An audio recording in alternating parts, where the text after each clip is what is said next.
All right. Normally on Saturdays, every other Saturday, we play our D&D Second Edition game. Well, one of our players actually had a child, had her third son yesterday, so we will not be playing Second Edition D&D tomorrow. Due to this, I have decided to do a flip through Friday for the Advanced Dungeons and Dragons Second Edition Player's Handbook. So while I'm doing this, I will probably talk a little bit about my second edition game. Many of you have heard about it, and we hadn't played in a while. It'd been probably a month since we've played. So yeah, was kind of wanting to play. I think I needed the break before we got back into second edition, but yeah, so I guess we'll be going a little bit longer without playing. We were actually scheduled to play the next 2 Saturdays in a row, but that is obviously not going to happen. So this book, many old school gamers cherish this very much. Now, this is obviously the reprinting. However, the interior of this book is pretty much the same exact thing. There's slight differences that we have found in playing our games, but it's pretty much the same rules and all of that. Now, I've enjoyed, the second edition system. There are things that I'm not necessarily a huge fan of, and one of them is that character creation doesn't seem to have a lot of variety with just this book. Now, some of that is because I'm limiting myself by my own imagination. The other reasons are probably because of the way our games are run. Now,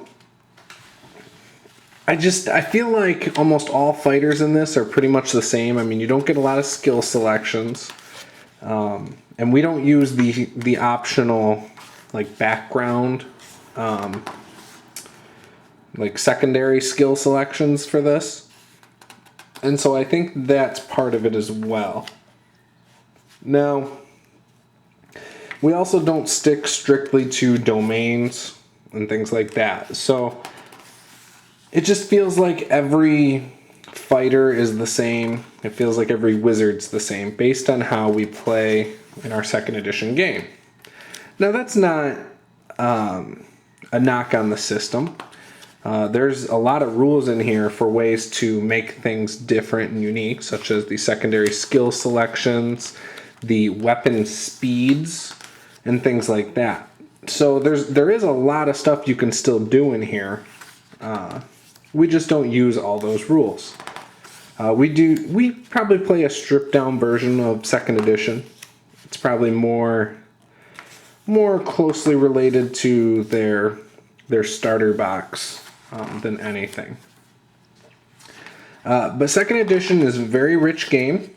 Many know that there are handbooks for the various races. There are handbooks for the various classes.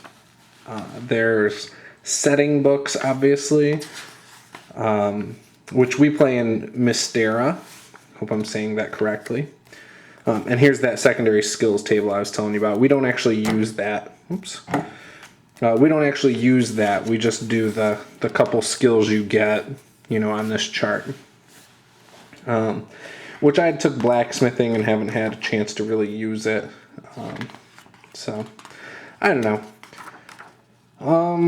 Let's see, what else? So there's race books. So there'd be like a whole book on dwarves, a whole book on elves, a whole book on fighters. You have all sorts of different books for these for this edition.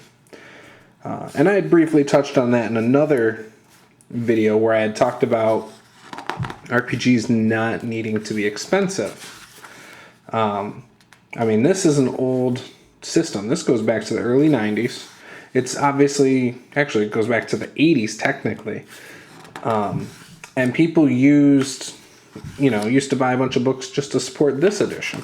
So, it doesn't matter what game you really talk about. There's a lot of stuff out there for every game, for the most part. But yeah, there's some supplement books for, how to do Vikings, Oriental settings, or not settings, but Oriental like samurais and things like that in a book. So there's a lot of stuff out there for this. Now, this is a lot of people's favorite game, still to this day. And with D&D Next coming out, or that just came out, a lot of people talked about how it's a little bit of a throwback to this game here. Now, I see the new D&D as a cross between a lot of different games. It feels, comfortable for 3.5 players, it seems. And it seems comfortable for 2nd edition players. I don't know if they do a lot of things that tie it to 4th edition or 1st edition, because those are 2 editions I've never played. But it feels like the new D&D is getting high praises among a lot of players from various editions.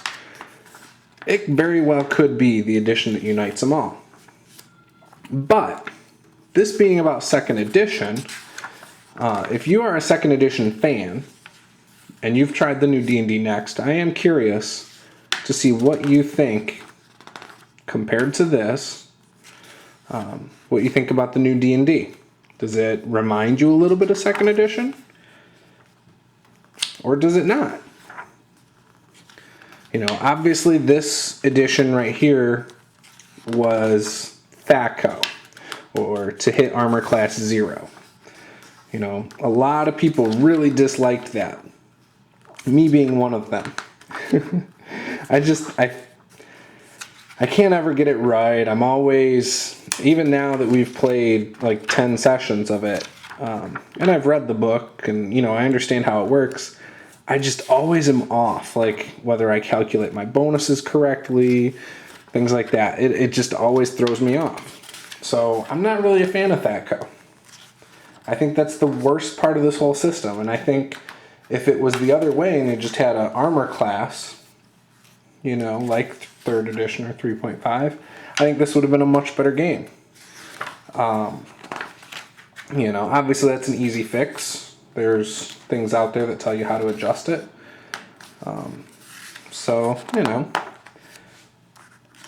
But yeah.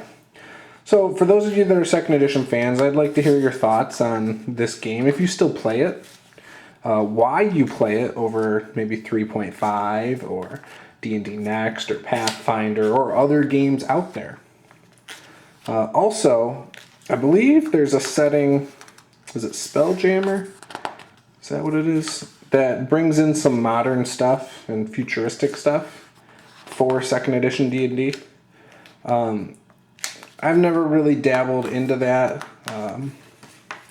For me, Palladium Books is where I go for my modern settings. But now I think also I'm going to start leaning a little more towards Savage Worlds for some of that. I do like Savage Worlds enough that would be a direction I go with it. But yeah. A lot of people talk about the artwork being really, really nice in here. I like it. I mean, it's all right. I think the artwork has definitely gotten better with almost every edition. I love, the artwork in the new starter set. That's cool. Some of the monster artwork is amazing in here. But yeah, the monster manual, when I flip through it, I really don't like the artwork in it that much. I do like some of the flavor text they give you about the monsters, though. So, nice unicorn there.